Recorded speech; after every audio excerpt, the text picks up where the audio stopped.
So 5.5 is called Inequalities in a Triangle. A lot of this stuff is common sense, which is the good sign. It clicks. It's not a lot of vocab. Like I said, it's got a couple of theorems between this section and the next one, and then that's it. So, I open up.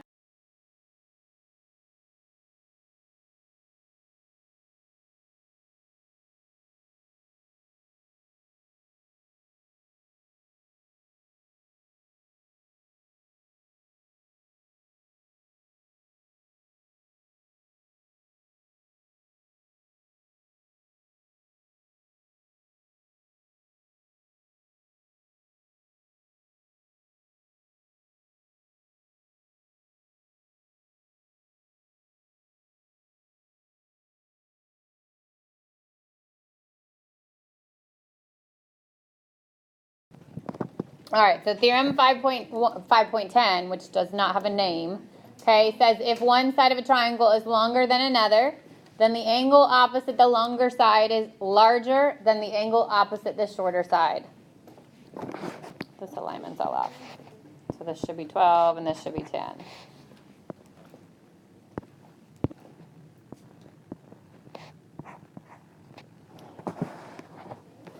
So in a triangle, if I've got side measurements and one side is larger than the other, then the angle opposite the larger side is going to be bigger than the angle opposite the smaller side. If you think about the logistics behind this, if I had two pieces of rope, and then the segment connecting those pieces of rope would be longer than the segment connecting, let me go the other way so it's a little bit more obvious, these pieces, then the angle created by the one that is further apart is obviously going to be bigger than the angle created by the one that is closer. Yes? So in this diagram, I can say that angle C is greater than angle B. The angle opposite the longer side is going to be bigger than the angle opposite the shorter side.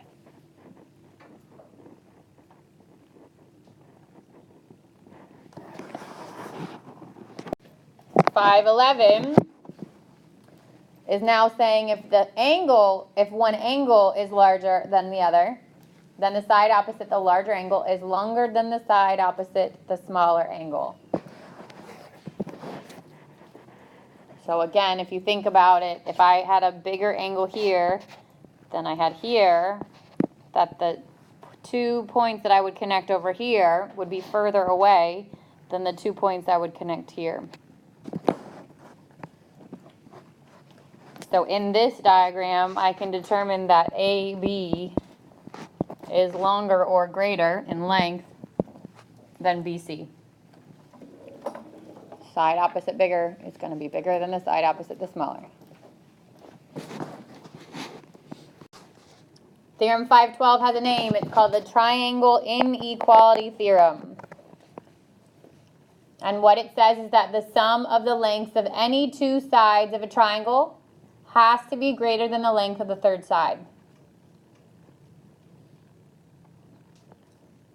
The sum of the lengths of any two sides has to be greater than the length of the third side. So BC plus AC has to be greater than what? AB. AB plus AC has to be greater than CB.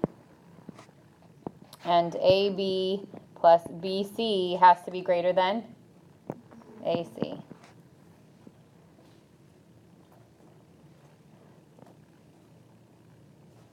If I gave you like two little pieces of string and I said that this was 3 inches and this was 2 inches and this was 6 inches, and I asked you to make a triangle where only the ends of those strings touch, you literally could not do it.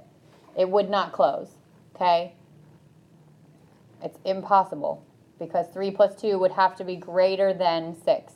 It can't even be equal to it. So I couldn't have given you a 3 and a 3 and a 6. You would not have been able to make it.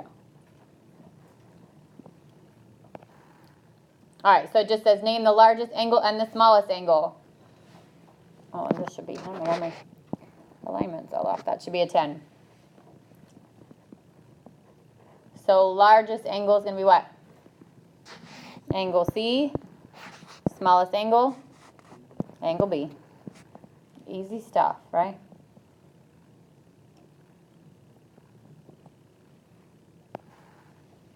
Name the longest side and the shortest side.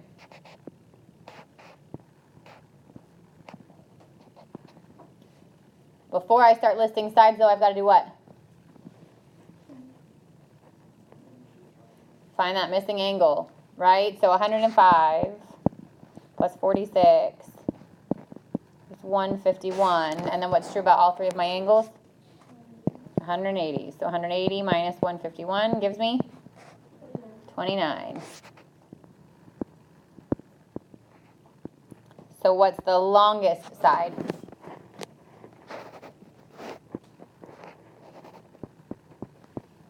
IT or TI. And what's the shortest side? IJ.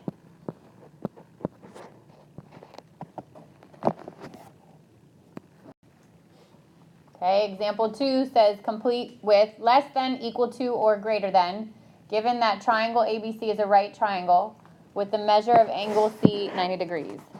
So anytime I've got words to describe something, I make myself a little visual. A, B, C is the right angle. The measure of angle C has what relationship to angle A? Has to be greater than. Why is that?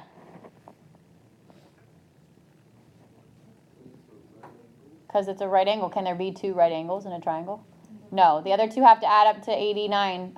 To 90. So even if one of them is 89.9 and the other one is 0.1, neither of them can be equal to 90 or greater than 90, right? Make sense? So then the measure of angle C has what relationship to angle A plus angle B? Equal to, okay? A plus B have to add up to 90. And what's the relationship to AC and AB?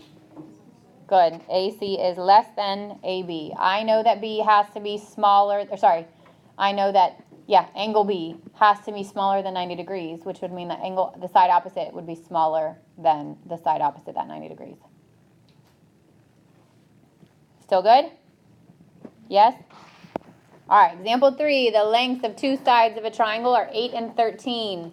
Then the length of the third side must be greater than blank, but less than blank.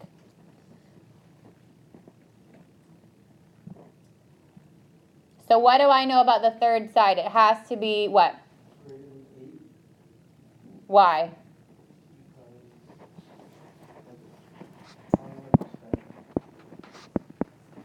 So what's the triangle inequality theorem tell you? Alexis? Not necessarily, right? Doesn't have to be the smallest. Those two have to add up to be greater than the third. You with me? So 8 plus 13 has to be greater than what? What would be 8 plus 13? 21. So it has to be less than 21, right? You see that? Has to be less than 21 because those two added together have to be bigger than the third. So it has to be less than 21. And I'll tell you the shortcut because the other way around is a lot harder. It has to be greater than the difference. What's the difference between 8 and 13? So it has to be in between the difference and the sum. So it's got to be greater than the difference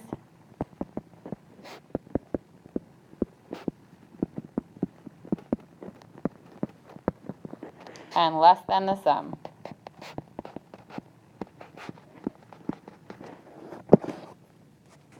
Because these two have to add up to be bigger than this side, so it's got to be greater than 5. These two have to add up to be bigger than this side, which the 13 is already bigger, so it doesn't even matter. And then these two have to add up to be bigger than this side, which would be no less than 21. Or no more than 21, sorry. So it can't be 5. It would have to be like 5.001. But it has to be greater than 5 and it has to be less than 21. Or greater than the difference of the two numbers and less than the sum. All right, last one. So this one says, is it possible for a triangle to have sides with the lengths as indicated? So what am I checking for with these? Nick? If the sum is greater? If the sum of 2 is greater than the third, right? Okay. You don't even have to worry about it, because if you worked out the other ones, you'd be fine. But yeah, that's fine too. Okay, so if I look at 6, 8, and 10, so my recommendation is always look at the two smallest ones, right? Because if I add up 6 and 8, is it bigger than 10? Yes. As soon as I include 10 in either of the other combinations, it's already bigger than the leftover one. So all you have to do is check the two smaller. So if 6 plus 8 is bigger than 10, then it's a yes. Is 3 plus 4 bigger than 8? So that's a no. Is 2.5 plus 4.1 bigger than 5.0? Yes.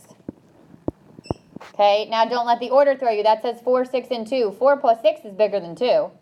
6 plus 2 is bigger than 4, but is 4 plus 2 bigger than 6?